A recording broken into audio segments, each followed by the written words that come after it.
Hey YouTube, welcome back to another video. Today we're going to do a quick overview of my Reunion Blues double tenor gig bag. And before we get to that, if you want to lesson with me, check the link in the description below. I'd love to work something out. Man, this is an awkward angle, I'm sorry, but there's no good way to show an entire case at once. Okay, so Reunion Blues double tenor gig bag. What is it? What's Reunion Blues? Reunion Blues was a San Francisco gig bag maker based in San Francisco. I just said that, but they outsourced the production of their gig bags to China at some point. I don't really know when. I don't know the whole history. And now I'm pretty sure the company just doesn't exist. I'm not sure when this happened, sometime in the 2000s. And this is a China production model, so designed in the US, whatever that means, and produced in China. I'm not that picky, and this was the right price, definitely worth the money that I paid for it. Actually much cheaper than the previous Cronkite double tenor gig bag that I had. I really liked that bag, and I only sold it to finance my Cronkite double bass bag, which we'll look at in a second to compare sizes. I actually used it quite a lot. I put 2 horns in it a lot of the time. It's nice to have slide storage for 2 slides. And I even used it on a couple gigs. It's nice to hold 2 horns in a small thing instead of carrying 2 big cases everywhere. Otherwise, you're not going to use this to fly or anything like that. For me, it's really good storage, and every once in a while it can come in really handy. So, let's go over this real quick. We've got leather handles. This button especially, really loose. You just kind of like look at it sideways and it opens. Not a good first impression, that's for sure.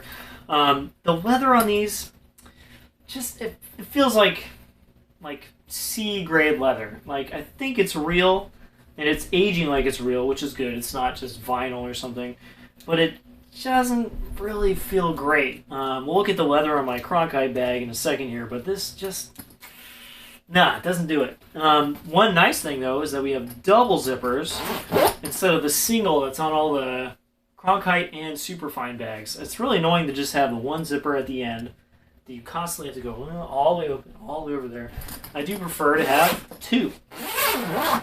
And we'll look at the inside in a second.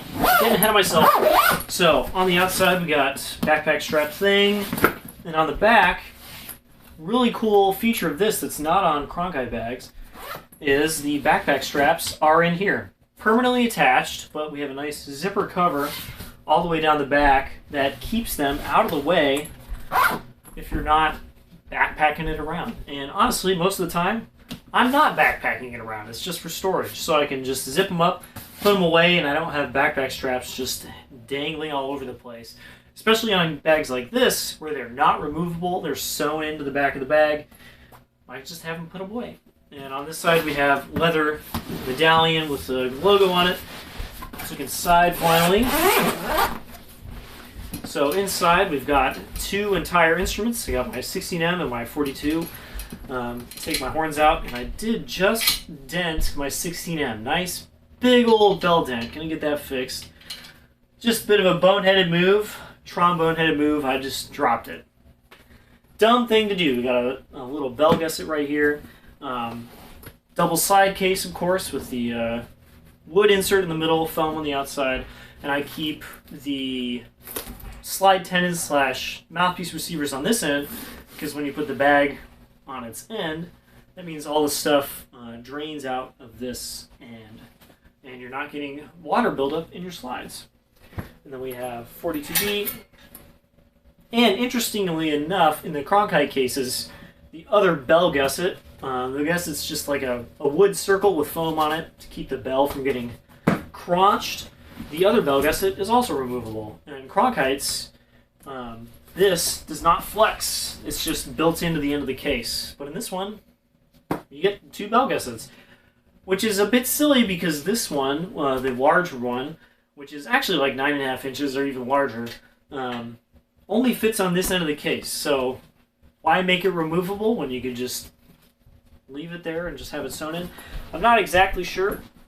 Anyway, that's how it goes together. It's got the nice foam on the inside, Nothing special on the inside of the case. Really, let's put it back together. 42B, put it in upside down. Put my slides in next. Put in the bell gusset for the other end. Put in my dented 16M. Man, I feel dumb about that. Still plays great, but has a big old dent. Put it back in. Zip it back up. Double zippers. Broken buttons that don't really work. With crappy leather. And we got a nice package that fits 2 tenor trombones at the same time. Now, let's compare this real quick to my Cronkite double bass case. You'll see that despite this one, yes, this one holding 2 bass trombones, let's check that out. I'll prove it to you. Yes, it has 2 bass trombones inside right now, 50K3 and Olsen rotor horn. They're about the same size. The Cronkite's a little bit bigger in every dimension, like maybe by like an inch, and yet it's holding 2 bass trombones. But there's a big but here, and I had the same problem with my Cronkite double tenor bag. When you stuff the Cronkite double bags with the instruments they're supposed to hold, they bulge out in every way. Like you're probably seeing the bulging in the shot right now. And that's not just like the horn or the case kind of like sagging. That's the horns poking out. That's valve wrap right there. There's the valve lever up here. Another valve lever over here. There's more valve wrap on this side.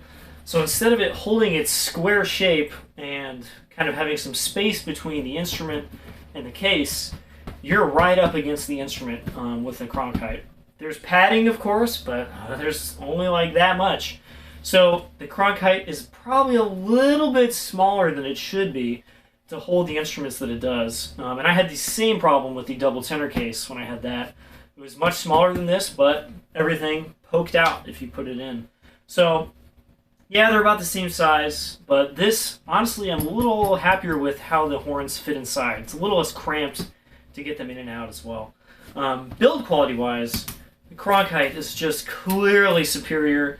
The leather on this just feels like real leather, like you'd find on like a saddle, even the inside of this. And it's double stitched over with some nylon on the back, so it's not just relying on the leather to hold together. One big, really important part is the Cronkite has a handle on the end. I don't know why every case doesn't have a handle on the end, but that's just a really great thing.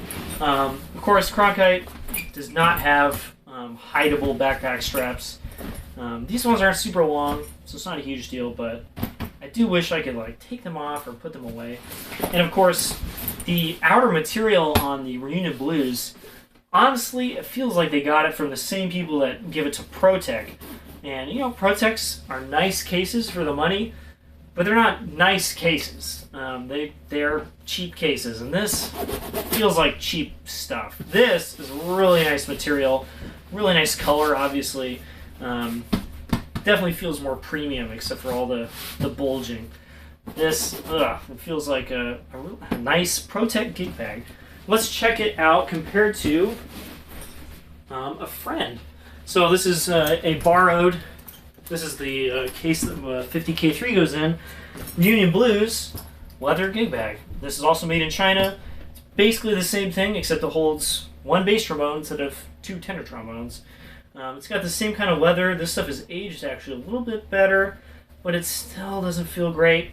And since it's leather, this case has no instrument in it, and it weighs just a little bit less than this with 2 instruments in it. So something about the leather construction makes these so heavy. But you can also see, despite this holding 1 bass trombone, this holding 2 tenor trombones, this is like maybe like an inch narrower at this end, and at this end it's the same size. So you get this giant case, it's heavy, and it holds 1 bass trombone. Or you can get this also giant case, it's not that heavy, it holds 2 tenor trombones. There's a reason I don't like the square gig bags, and that's why. This is like really big for kind of no gain. So there we go, there's a nice overview, not really a review, of my Reunion Blues double tenor gig bag. Super happy with it so far. Of course, I haven't really used it except for storage, and I'll have to let you guys know what it's like to actually use someday, hopefully. See you guys next time.